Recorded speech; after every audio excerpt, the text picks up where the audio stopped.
Just a quick update. Put the radiator back on. Got the hose back connected. Replace the upper hose with the regular 3/4 upper hose.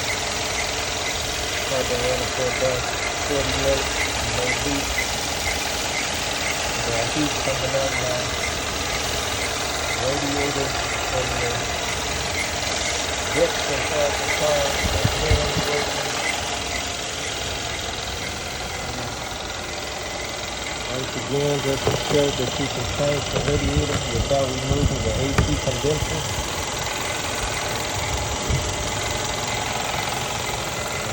That's connected. Just wipe it down real fast. Right here. Put my baby back in front of the house.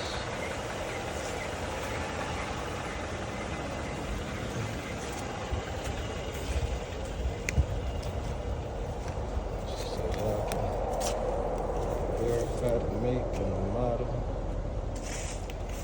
So all the videos are really about the 2010s and 14s.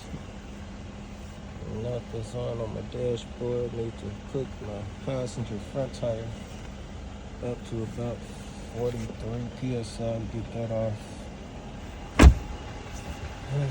Check your symbol, but other than that, sufficient.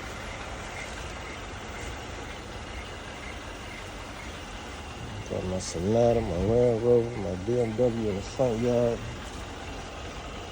But hey, saved myself several grand. Like I said, I put a alternator, a water pump, radiator.